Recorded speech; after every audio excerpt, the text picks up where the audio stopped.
Hello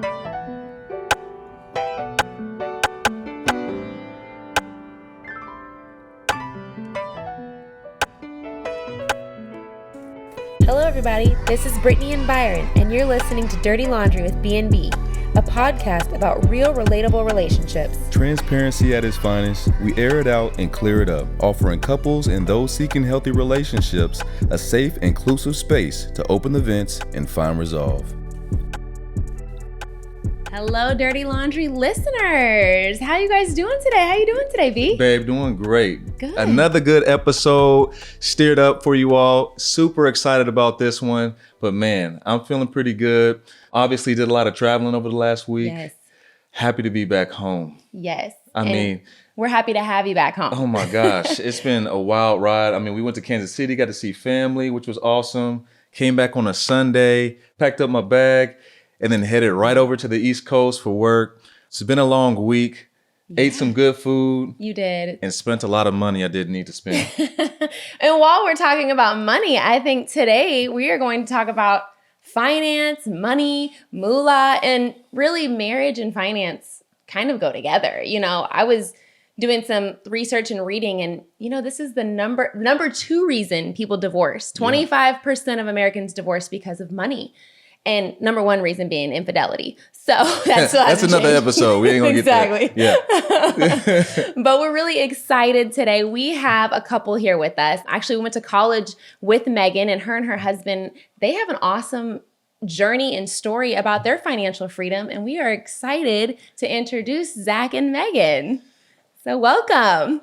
Super excited to have y'all on the show with us today. Very thought-provoking videos and content that we've seen from your family, and we just want to know more. Just like your audience follows you, we have questions all the time about finances and how they mesh with your family, how you are able to communicate properly to ensure that your finances are meeting your goals. Financial freedom and financial literacy, right, is always a topic of high interest. So when Brittany said, hey, we really want to have this family on, I'm like, let's do it. Yes. Absolutely. So thank you again for coming. If you don't mind, just kind of introduce yourselves and tell us your love story. Yeah. So I'm Megan and Zach Seals, and we live in Jefferson City. We've got 3 little boys, ages 5 and 3 and 2. So oh my gosh, it's going to be 7 years next month that we've been married. Wow. We met 9 years ago, shortly after I actually moved back to Jefferson City for work, really focused on myself for quite a while. And after about 8 months, 10 months, started kind of honestly getting lonely type feeling. Always wanted a family, always saw myself as being married and having kids. And that was going to be part of my journey. But it took me a little bit to get there. I was doing a lot of work to make sure someone would even want to date me, to be honest. And That's right.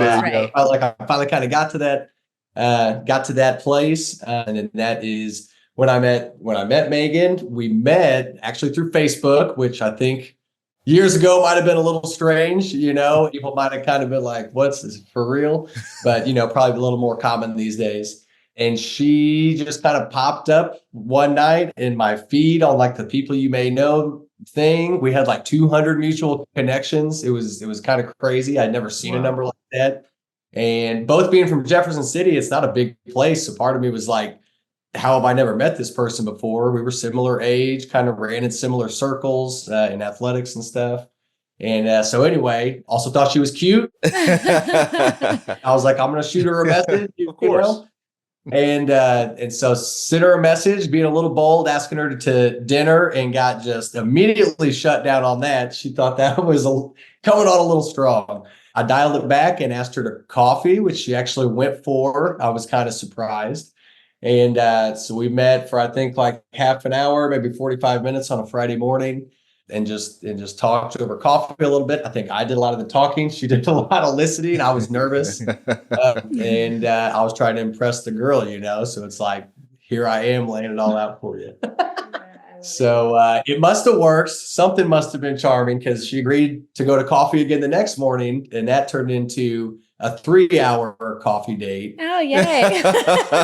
Which then in turn turned into a lunch on Sunday.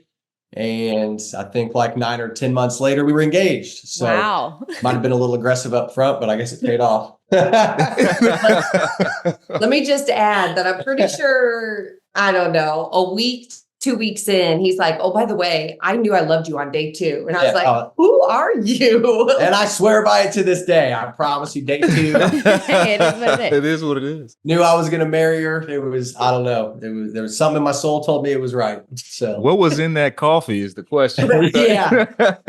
yeah, I highly recommend that place, I guess. Fun story. That's also where we got engaged. He Yeah. proposed to me at the same coffee shop that we met at and then had our second date at. So Yeah. Yep. So that little coffee shop holds a special place. Mhm. So no, it has been it's been pretty awesome. Wow. Well, congratulations on that love story. Super appreciate the way that y'all broke that down for us.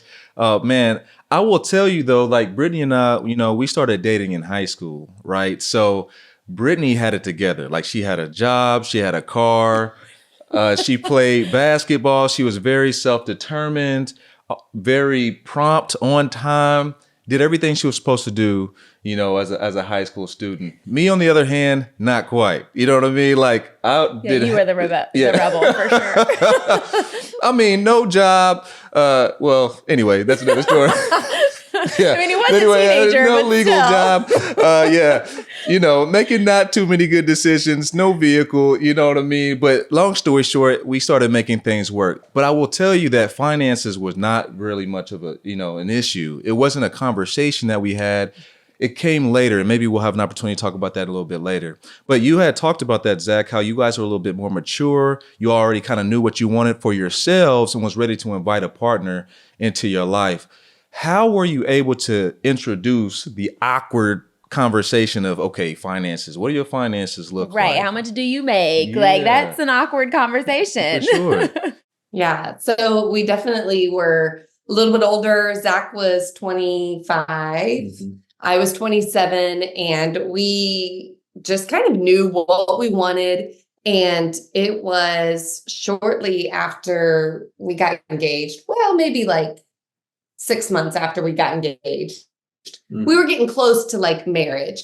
And we were just really having some like serious conversations that you probably should have. Maybe not everybody has, but some serious conversations of like, what do we want our life to look like? What is it going to look like when we have kids? What is our finances going to look like? And I very specifically remember us sitting down at our kitchen table and just saying like, hey, like I really want to step away from teaching one day. He always knew that I wanted to be a stay-at-home mom, but we didn't really go to like how we're going to make that work. Yeah.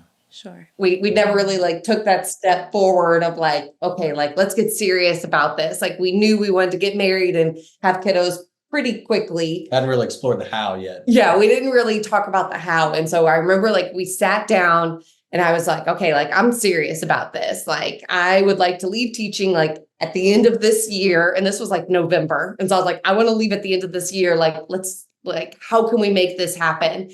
And kind of lay down on the line. I was like, what does the debt look like? I know you have student loans. Like, what is that number?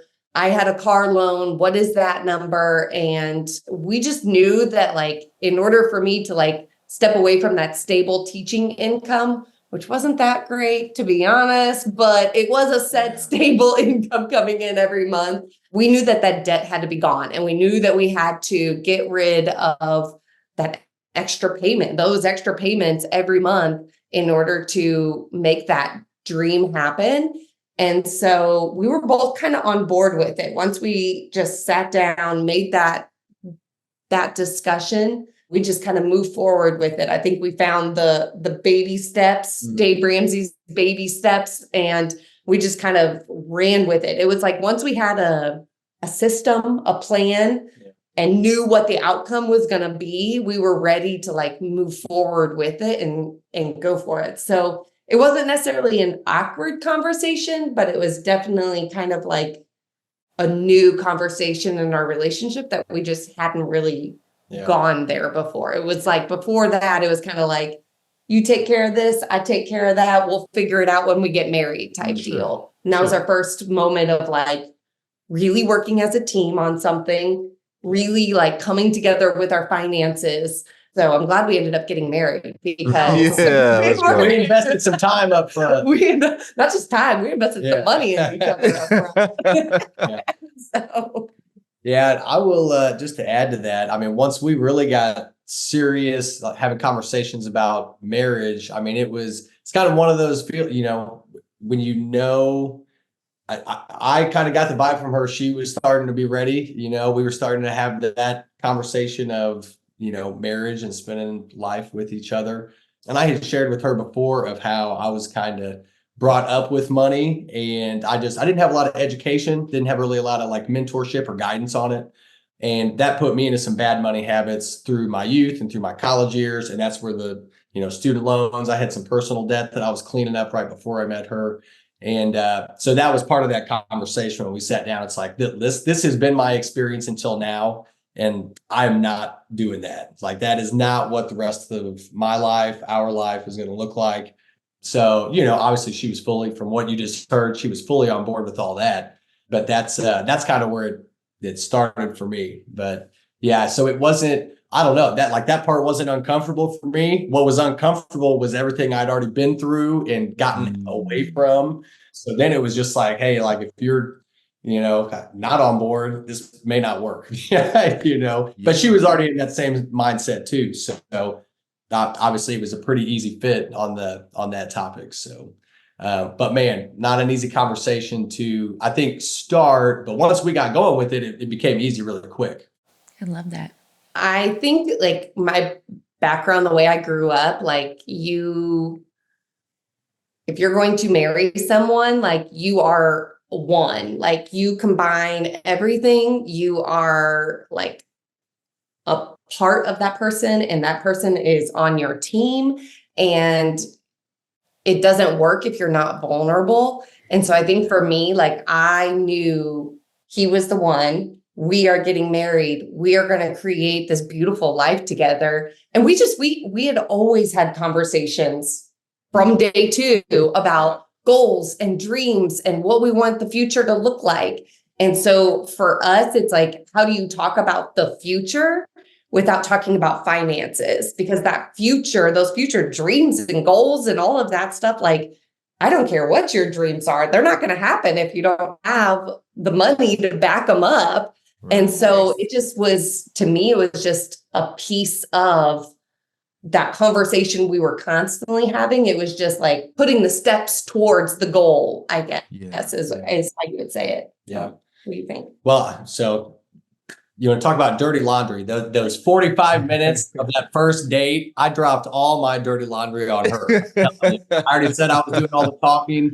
That's what was coming I don't know out. if you told me everything. Maybe not everything. There was a few things that trickled out over time. I think the next day, we definitely kind of laid out a lot of the big things in my life that I was kind of overcoming and working through came out in those first couple of days. And I think that built a lot of trust on like the emotional side and the relational side. We hadn't really gotten into like the money stuff real deep yet because we were getting to know each other. But the way she listened and accepted me for who I was, I think just led to, okay, I can talk to her about anything. I'm actively working on X, Y, and Z, finances being one of those. If she has been okay with all this other stuff that is not near as bad as the money situation, that's a whole nother episode. So, there we go. There you go. Want to get into some closets, have it back off. But anyway, so just that her being so open and just accepting of that stuff really set the trust foundation for me to open up about money. And then the conversations about, hey, this is, again, where I've been. I'm not going back there. Having that conversation was pretty easy after she was, really cool with hearing everything else. And you had that conversation prior to marriage? By the time we were engaged, we were really buckling down on conversations of, hey, by the time we're married, we're going to be wanting to think about children. And at that point, we need to be debt free. We need to be completely out of debt, except for our house mortgage. We'll kind of tackle that at that point. But definitely from engagement to marriage was like, there will not be one payment other than our house payment. So that's when it really, I'd say, got pretty serious. It's a little bit more logistical for him. For me, it was very much like I knew that whenever I had kids one day, I didn't want to teach anymore. And so I remember distinctly, he doesn't remember it as distinctly, but I remember like sitting down at our table and literally like hashing things out and being like, this is like the future that we want. Like, I want like to be able to leave teaching. I want to be able to be home with kids one day. And this debt that we have, it's got to be gone. We can't, like I can't, step away from a steady income with this debt, that we're kind of still dealing with. And so that's when it like clicked for me. And I think he was just like in love. He was like, whatever you want. Like, We'll sacrifice. Tell me how high to jump, Byron, There you go. There you go. I love it. Yes. Well, that's really, unusual. I'll say that. We already know that being debt-free is an unusual thing in today's society. So good on you guys. And listening to your story, we have a very kind of similar one, but I'm just proud of you guys for having the conversation prior to marriage. And I think that a lot of people, unlike you guys, have this mentality where it's like, well, we'll just be in debt for life. Like that's the American way, is debt. That's how you buy things. And so since neither of you really had like an issue, did you feel like a big pull or like big change in your lifestyle? Like, were you like, okay, no more eating out, no more doing any vacations? Did you guys feel that? You go ahead. I love shopping. Oh, you do? Oh. Ooh, me too. I love not even big purchases. I love to go to Target and spend, $30 here, $20 there, $50 here, like weekly, couple times a week, that type of thing. And so I very much had this mentality. I would go in and I would literally pick things up and I would go, Megan, is this a need or a want? It's a want. Okay. So like to the point where I stopped enjoying going to Target. Now I still kind of enjoy it now. I joke about like it ruined my Target experiences. It ruined my shopping hobby. It's like in a good way. And now it's kind of crazy because we kind of consider ourselves more minimalist, I would say, just because I think we value experiences more now. We value just the stress-free lifestyle of not having to worry about money. That material things just don't have like that impact on us anymore. We spend our money on other things, obviously, but the material things aren't as important as they like used to be to me. And so that was probably the biggest shift for me. Zach more likes to do like larger purchases. Yeah. And I was gonna say, and I could be a little impulsive with the larger one. I'm more of like, let's take a trip. One of the first things we did was I took her to Chicago. We spent New Year's Eve in Chicago, which went to a fancy party. I don't know if I would do that again. It's freezing. It was 0 degrees. We're walking 17 blocks in Chicago at 12 o'clock. Anyway, but that's what I like to save up and do, that kind of stuff. But even then when I'm there, it's like, hey, you know what? Yeah, let's go ahead and go do this. Let's be real. You were not saving up for that trip. So, what are you talking about? You were swiping a credit card for that trip. Well, this was before this conversation. And I had earned some points through my sales job and everything on my manufacturer deals and all that stuff. Anyway, it's a conversation for another time. But I had to dial back just that impulsive, kind of spontaneity. We're either wanting to go do something, or while we're already at, an experience, just going ahead and going all out. I can think of one time we went to one of her work trips and, I think I bought a cabana without even asking her. I'm like, hey, so I got an idea for the whole group today. And it's already done, so don't be mad. Cabana and bottle service for everybody, by the way. So that's so I had to, keep that kind of stuff in check. I'm not as bad at the day-to-day. I don't mind giving up the $5 coffees. I rarely shop for myself as it is. I get clothes for like Christmas gifts and birthdays and stuff, so it's like that, the big experiences, impulse type of stuff that I had to learn to have some discipline in.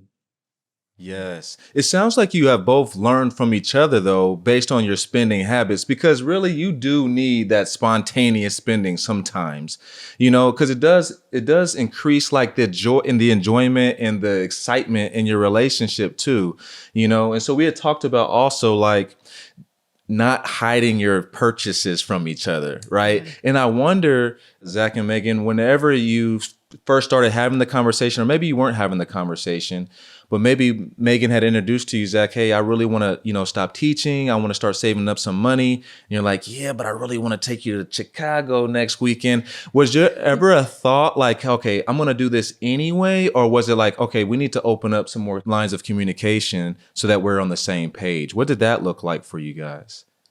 Yeah, I would say it was more the latter, opening up more lines of communication. I used to be a big surprise guy. I probably need to get back to it now. Probably past all the point of being so strategic with our budget that it all has to be out in the open, because that's really where we got to, was we were so laser focused and determined that I was like, I love doing these things for you, but I want to make sure every single dollar is having a purpose and going towards our goals right now. And so we laid it all out. And, you mentioned spending without, I'm not exactly sure how you said it, but spending without people, the other knowing type of thing. Right. Yeah. We basically dedicated, like, here's the amount of money you get to spend for the month. If she wants to go shopping, mine was pretty much golf or going out for a drink with friends, more or less what I spent mine on. But that's, it was like, we each get this amount. Spend it freely how you want, no questions asked.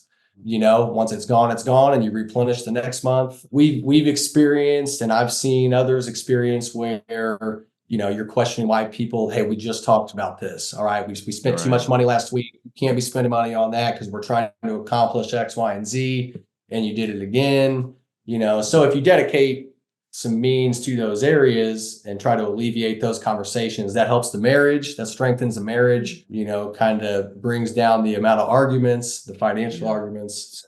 Yeah, I think that's what we did. Yeah. Maybe you got a different answer. No, no, not. I would agree. It's amazing how much that has worked for us and how many people don't think of that. Like, we're not saying don't spend any money. We're just saying dedicate some money to your free spending or your free activities or whatever it is. And you can spend it or you can save it up. There's been plenty of months that I've saved it up because I wanted to buy, really nice makeup or something like that I was like, yeah. I want to save up for the invest in something.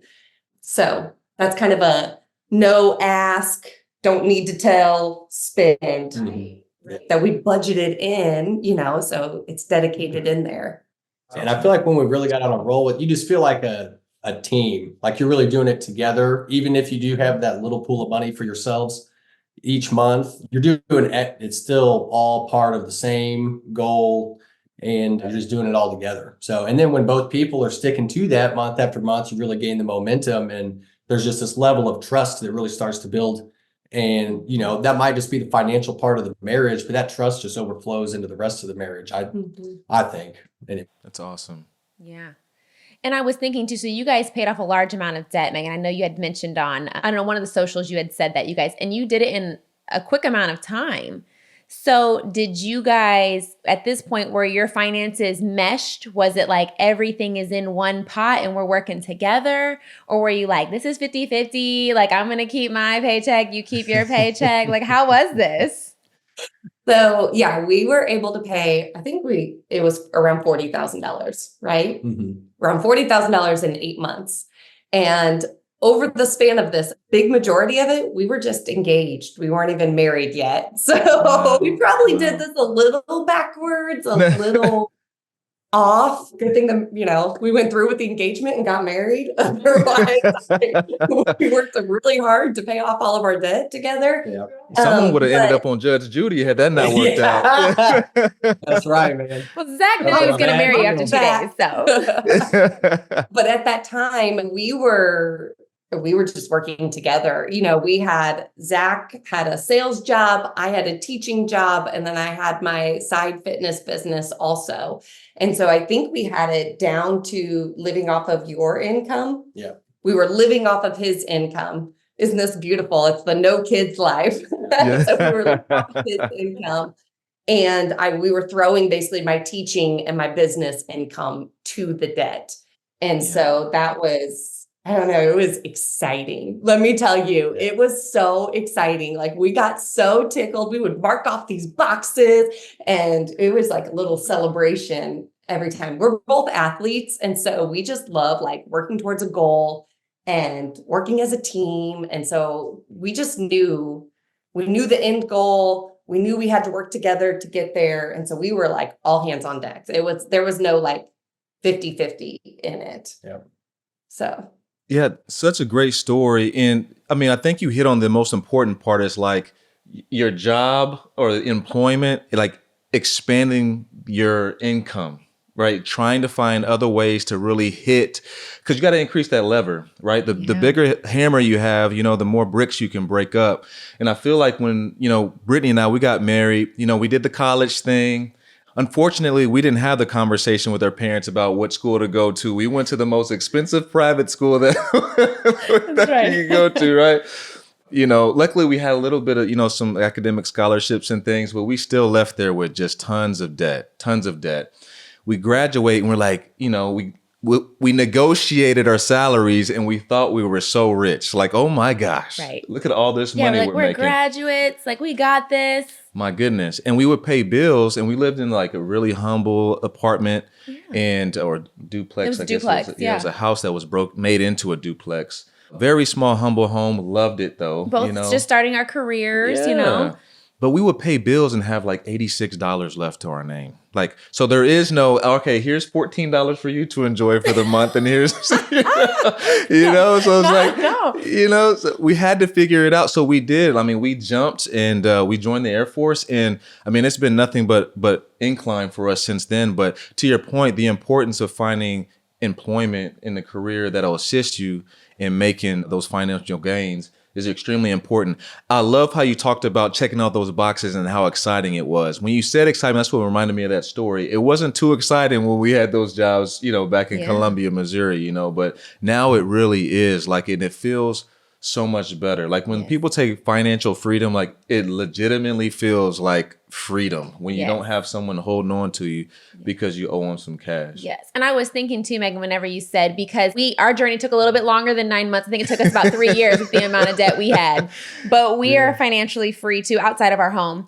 And I will tell you, like, it was hard, and I was thinking when you said you were much like an athlete, I think we had the same mentality, and I think we did too. Like, we're going to treat this like a diet, our health, like our motivation is very similar. And like when it came to our finances, we're like, no kidding. Like, and for me, I still like to shop. So like, it was really hard for me. Like I couldn't do anything. So I'm proud like to hear someone else, was actually able to, it was hard. You guys make it sound like it was really easy for you. I feel like I struggled. I was like, just one Starbucks, just one. Yeah, it was. I mean, but what we did was, and I would love to ask you guys what tools you use to conquer your debt. So we'll get to there in a second. But I do think it was like the communication, as you already alluded to, was very essential for us. This talking about what our goals are in the future, but then also just trusting, that you're going to conquer this mountain at some point. But yes, it was a struggle. And so we did try to find balance. Like we weren't going to just eat rice and beans, right? We weren't going to not go enjoy our lives and, kind of find ways to continue to light our relationship. So we were going to go out a little bit, right? But to your point, like the importance of setting a little bit of money aside so you can enjoy life at the same time. Yes. Yeah. So with that, what tools did y'all use and resources did y'all use to conquer your debt and to gain your financial freedom? I mean, to start out, we had gone to our church. They had a financial peace university. That's like the Dave Ramsey class.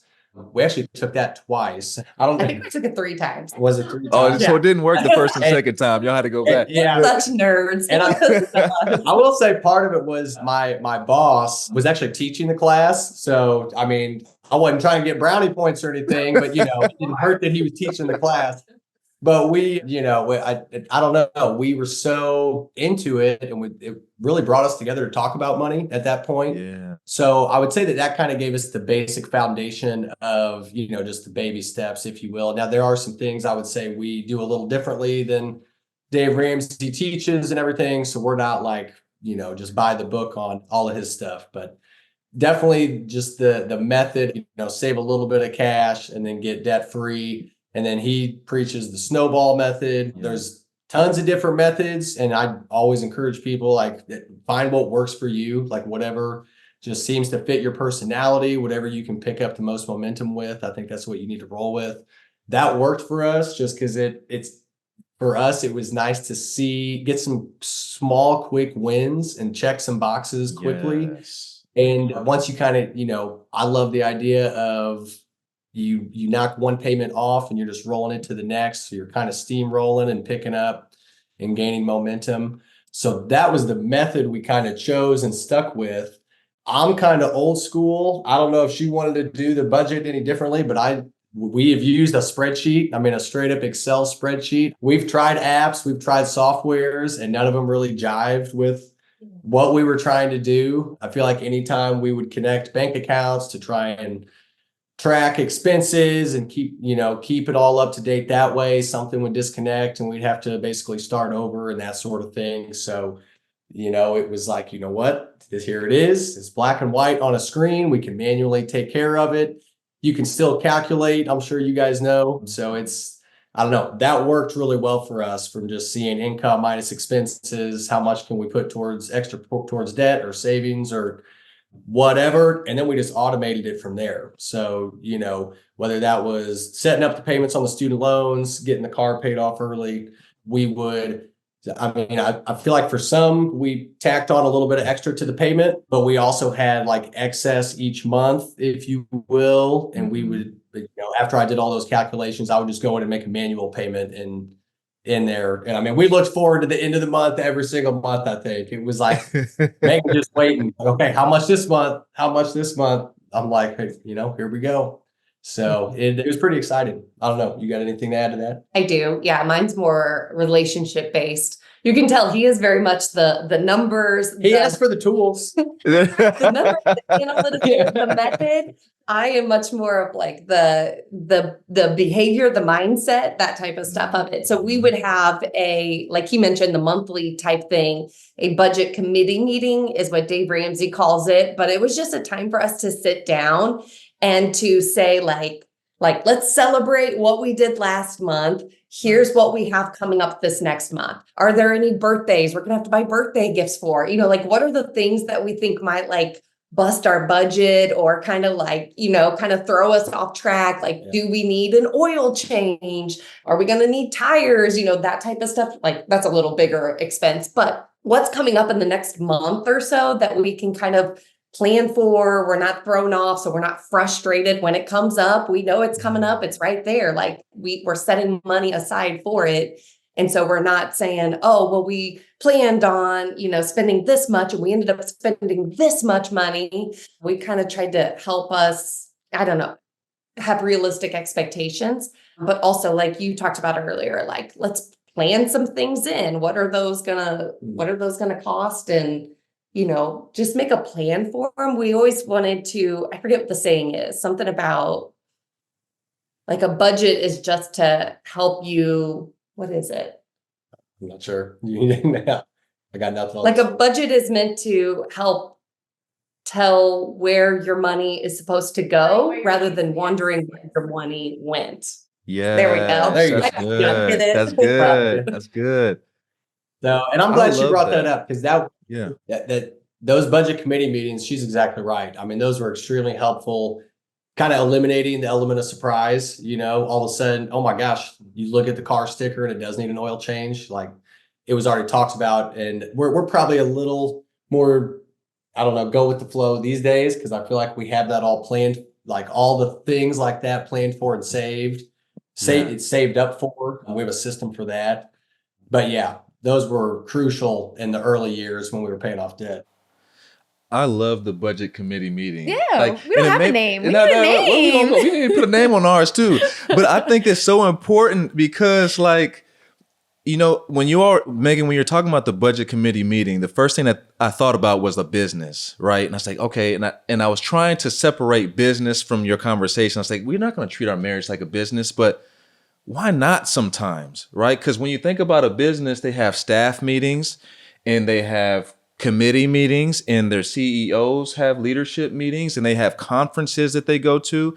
They And have rules. they have policies put in place for growth, right? So why aren't we doing that in our marriage for growth? And it doesn't even have to be budget. And I'm getting off topic here a little bit, but it doesn't have to be about budget. But anything that you're having challenges with in your relationship, why not have a committee meeting and say, hey, let's discuss this and let's plan it out. Let's map it out. Let's have a little strategery, right? and figure some things out. I love that. That's great. And I think too, it might help people if they do that. People that do struggle or want to have financial freedom kind of when you start looking at all your expenses, I think that's when you're really like, is that a want or a need? Because if you start seeing Target, Starbucks, Gap, like all these places, you know, I'm speaking, of course, not from my own. Okay. Someone else probably can relate to that, you know, like makes you like really become self-aware, you know? And I know, like, listening to you guys too, even now, like if we are going to buy something, like I don't even want to like sometimes spend money on it because I just like, I don't want to ever like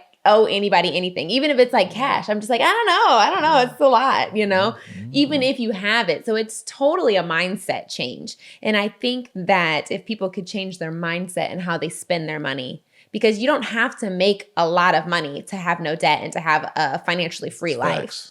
So Facts. So, all right. So in one of our episodes, we talked about roles or nah, right? Where we talked a little bit about gender roles. And so as we're talking about this, it made me think about like how there's always this thought that the man needs to pay the bills, right? So I wonder for you all, was that ever a topic of concern or conversation? It sounds like y'all a straight up power couple making it happen together, but was that ever a concern for you all? I don't know if it was a concern. You want to answer? Not a concern at all because I want nothing to I do was with going to that. say, I think she just really opted out.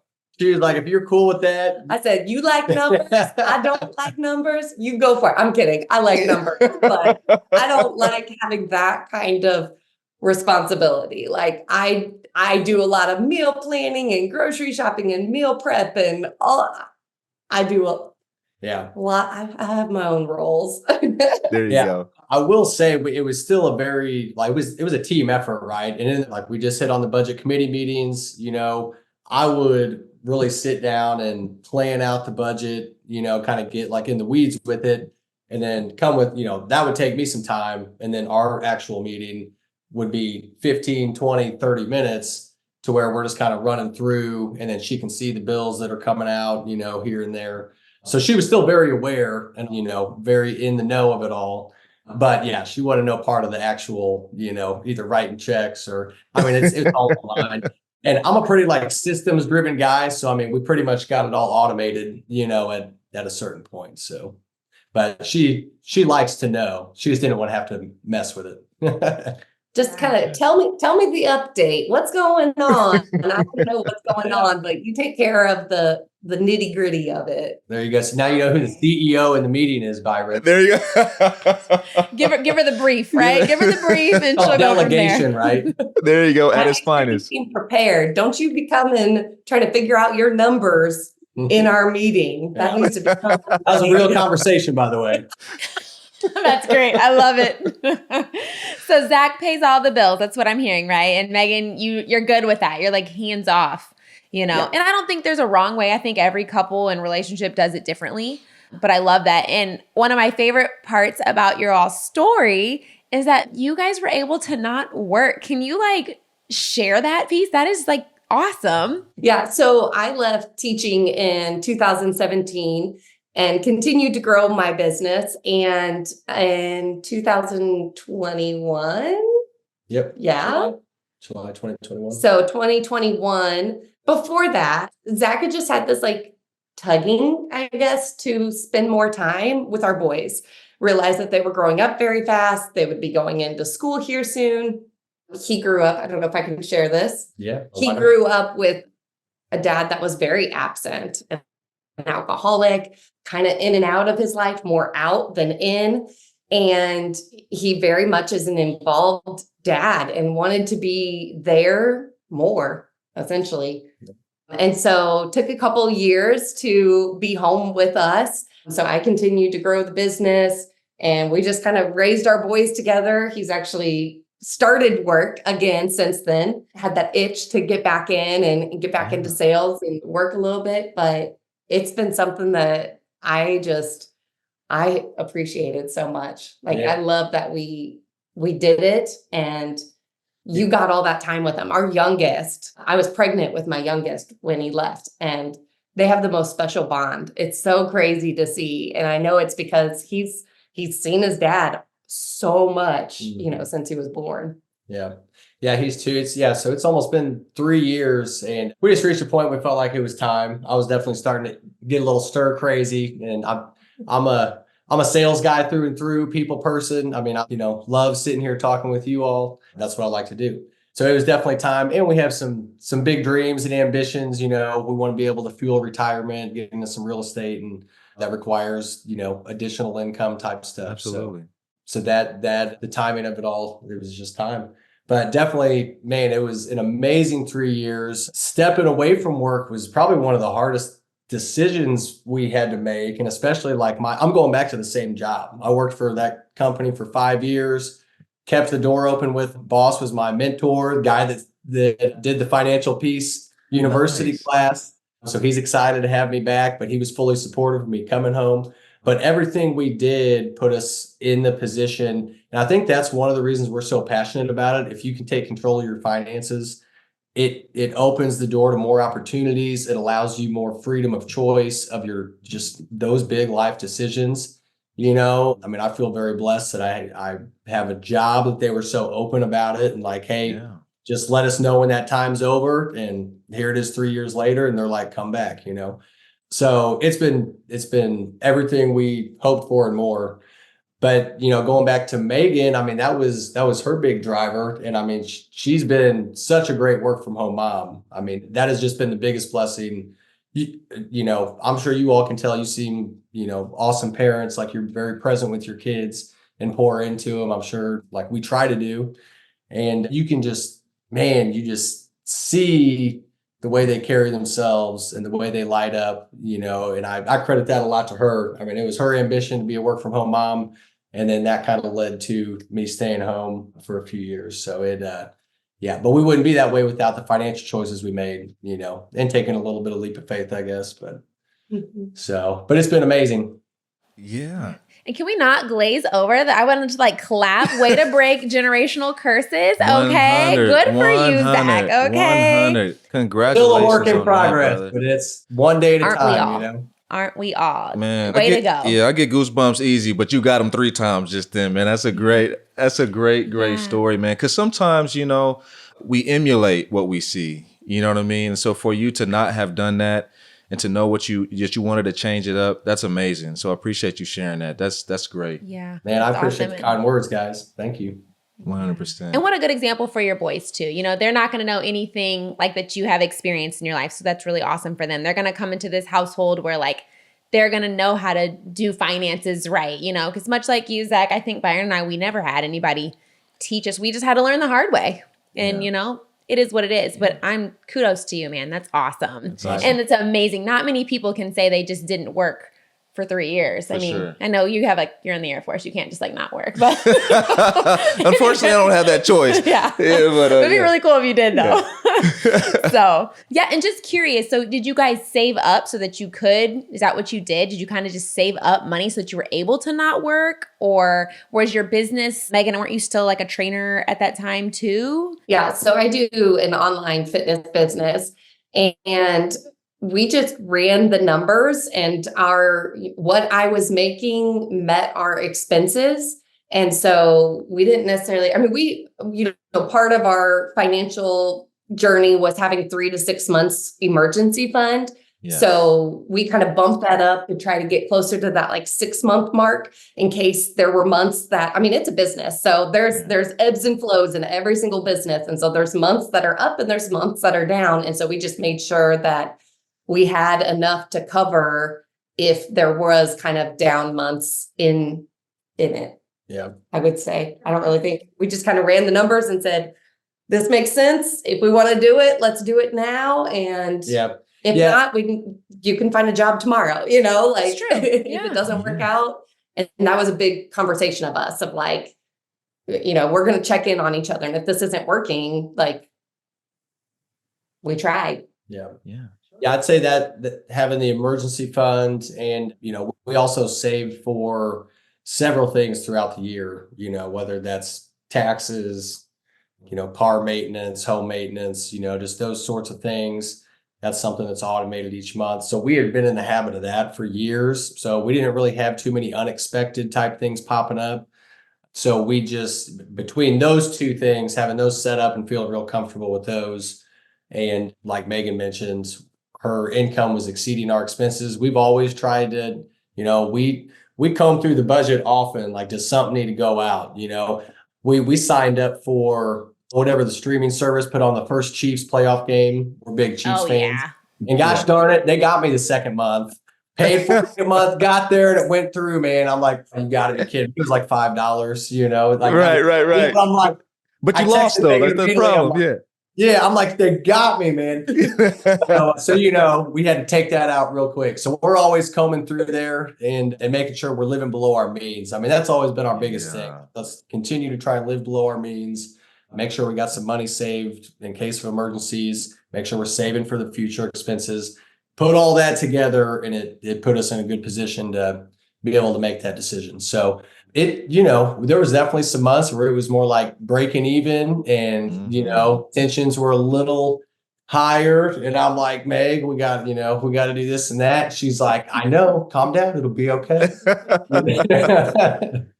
So You can tell which one of us stresses about money and which of us does not. Like, I'll figure it out. I'll make it. We're good. Yeah. So it definitely was not just always, footloose and fancy free, but we never had any setbacks either. We still have our emergency fund filled up. I think we might have dipped into it 2 or 3 times in the 3 years. Yeah. And as soon as we could, we just replenished it type of thing. I'm sorry to interrupt you, but can you just explain to the listeners what an emergency fund is? Yeah, so Megan kind of hit on it. So an emergency fund is where you save up 3 to 6 months worth of your expenses in case of, an unforeseen emergency, God forbid, horrible medical accident. If you were to lose your job and lose your income, you would be able to survive on your main expenses, housing, utilities, food, transportation, those sorts of things. You'd be able to get by for those 3 to 6 months. Gotcha. So your monthly expenses are $5,000. You need at least 15 or 30,000, to be able to get 3 to 6 months. And that's a huge peace of mind thing too. I think that is something that really allows you to, knowing you got something to, if, one of our boys falls off the jungle gym, breaks an arm, and you got to go to the emergency room, and all of a sudden you're paying $2,000-3,000. Yeah. Knock on wood. Right.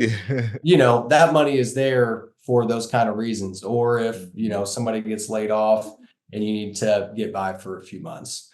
So that's, you got anything to add to that? No. Okay. There we go.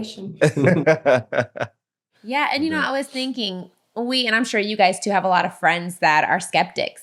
Is there any advice you could give them? Is there anything that you could maybe say that could change their mind, maybe even where you are now or how to get started? Because I hear people say all the time, well, it's just not possible, or it's just too much, or if I want to have the new car, then I'm just going to have payments for the rest of my life. How many times have we heard people say that? Yeah. What advice do you guys have for those people that are like, it's not possible for everyone? Yeah, I would say, I think a lot of us, we get to a certain age and we stop, this is going to sound so fluffy, but we stop dreaming. We stop actually thinking about what kind of life we want to live. And instead we start living the life that's happening to us instead of actually going out there and creating it and wanting it and working towards it. And so for us, that was such a driving factor of this is the life we want to create. And that is more important than a thing, or, you know, another pair of tennis shoes, or whatever it is for you, like that is what drove me. So when I'm shopping in Target and I'm sitting here going need or want, actually saying, okay, this is actually a want. And what I want more is that life. I want that life more than what this is right here. And so that's for me. Like, I'm a big, like, if I got a vision, I will work for that.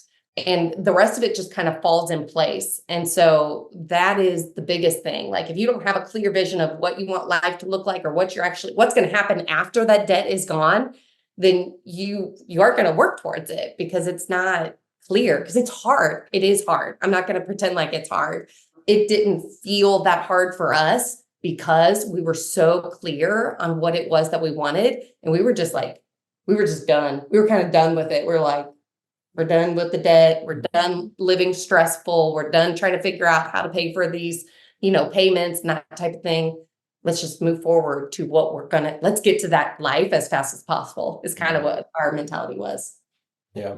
I think. Yeah. And I'm, along with having the vision, I mean, and that is like the very first priority, because if you don't know where you're going, if you don't have a target you're aiming at, you're going to be throwing things and all over all different directions, and you're going to be kind of spinning your wheels. But I would say a huge part is understanding that it is a process, and it is, I mean, I guess everybody is in different situations. It could just be a couple $1,000s worth of debt, or you could already be out of debt and just trying to save up, your emergency fund, something like that. But you got to understand that it is going to take some time. And I think people really need to give themselves some grace, because we're all imperfect people, and it's just not going to be perfect. You're going to write it down the first month, and you may get close. It could go horrible, or somewhere in between. But you got to understand, like, each month it's like training in the gym. It is like practicing a sport. It's practicing your craft of whatever it is. You're going to keep getting better and better at it month after month until you really get it fine-tuned and dialed in. Is there going to be some variance? Yes. But that variance is going to get smaller and smaller. And when you're having your budget committee meetings and you just kind of get on a roll and you get a flow of things, then you really start building some confidence. And man, then you just really start seeing the momentum and the success start to happen. But in those early days, you got to give yourself some grace. You got to try and stay patient. I also think you got to find a way to celebrate the early wins. I don't care if that's just setting up automatic payments. Like, hey, you know what? We did it. We took the first step. We haven't even paid anything yet, but it's set up, and so, like, celebrate that success somehow. Now, don't go to some huge fancy dinner. Let's go speed it up now. $200 pair of shoes, right? Right. But find some way that you can, inexpensively celebrate those small wins at first. And you got to work as a team. I'd say that too. You got to be able to lean on each other. If one's struggling one day, you got to be able to bring that to the other. And that person needs to be heard and let them hear you. And you can't, I don't think you can go at it alone. I mean, if you're single, I mean, that's one thing. I still think you need an accountability partner in that sense, but in a marriage, man, it's got to be done together. And I think you gotta give some grace in those early days and stay patient. Absolutely. I love that. And I think, when I was listening to you guys, that was just amazing when you said, don't forget that you're dreaming, because a lot of people have amazing things happen to them, like in their 40s. Like, some of these most famous people don't get their break until they're like in their 40s, right? So don't stop dreaming. I love that. But I also think that people get caught up in wanting to look a certain way versus actually be like, you see, like, you look rich, but you're actually broke. Like, it's crazy to me. And I think if you care less about what people think and you focus on what you have going on in your marriage.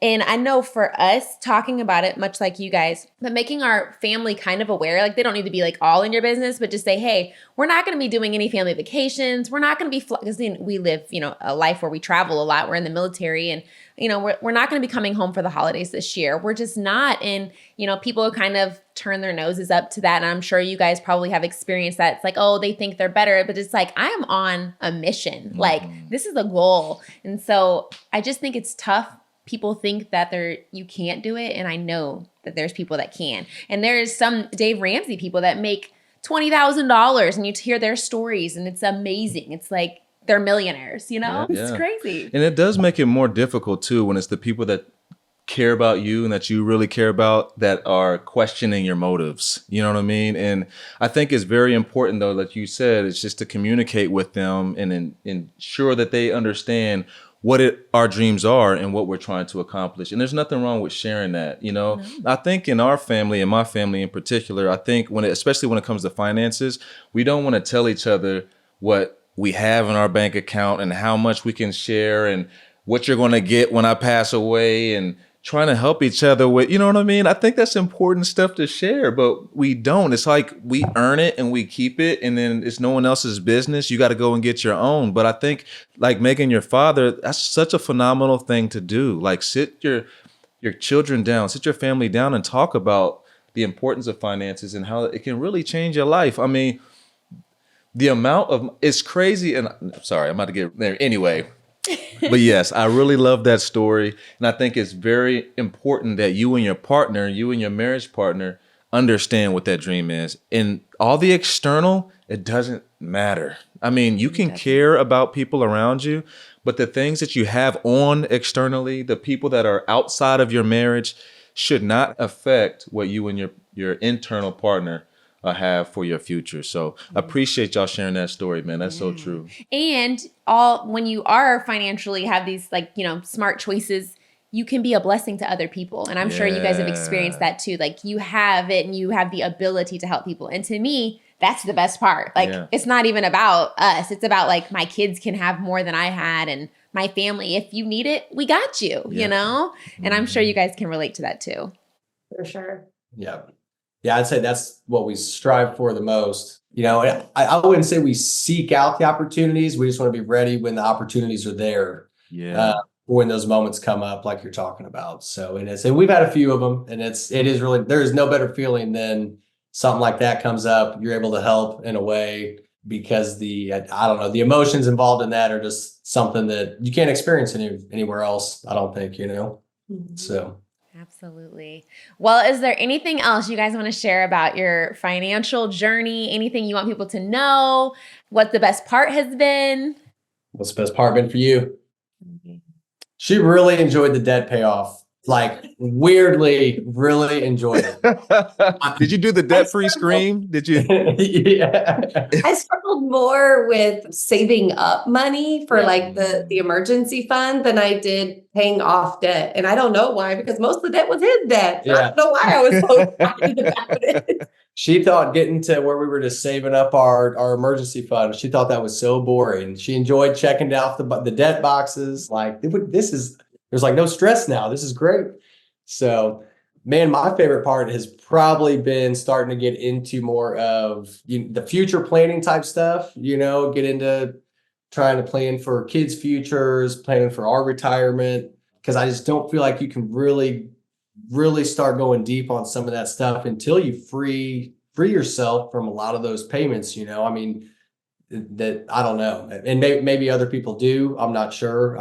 I haven't talked to enough people to know, probably, but just the things we can dream of, back to that topic now, because we don't have those debt payments, planning for our future, you know, and we're talking retirement, like hopefully in our 50s or by 60, you know, not work until we die or retiring at 70, you know, that's exciting to me, you know, talking about traveling the world and talking about taking our family and our grandkids to this place and that place.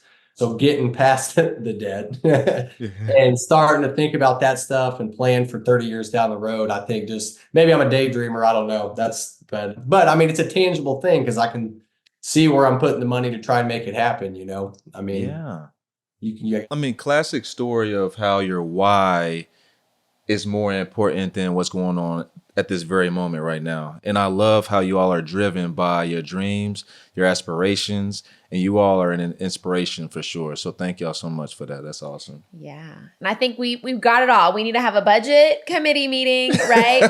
We need to talk about finances often and early. 100%. We don't hide any purchases, and we're allowed to still have fun Yeah. and be happy and be fruitful in your marriage. You know, it's not like it's supposed to be a bad thing. It's supposed to be an open thing. So we just want to kind of recap. Did I miss anything? Yeah, my favorite one, don't stop dreaming. Yes. Yeah, so thank you That's for sharing. dope. Yeah. Absolutely. And if we can do it, anybody can do it. I mean, there's no doubt about that. You know, Yeah. I would say anyway. You guys have an amazing story, and I just think it's awesome. I think it's awesome, and I hope more people can do that and be like you guys. You know, that is great. So thank you Appreciate so it. much. Yeah. Hey, that's what this show is all about, right? And we truly appreciate a real relatable couple sharing their story about finances and how you can change your life at any given moment. It just starts with the decision, right? It starts with you all creating that dream or writing down that dream and making it more tangible and giving yourself and your partner, your life partner, an opportunity to make that dream come to fruition. Absolutely, I love it. Yeah. Yeah, finances, staying on track, all good, right? 100%. Hey, Megan, Zach, thank you again so much for your time. And we truly enjoyed this short amount of time. I hope that now we get an opportunity to visit with you all more often. It's been amazing. Definitely. Absolutely. We'll look forward to it. We appreciate it. Yeah, and we're not too far from you guys, so we'll have to get together. Absolutely. You tell us when we can find a babysitter. That's All right, there you go. As long as it's in the budget, right? Yep, As it long needs as to be in it's that budget now. We got some babysitting money in the budget.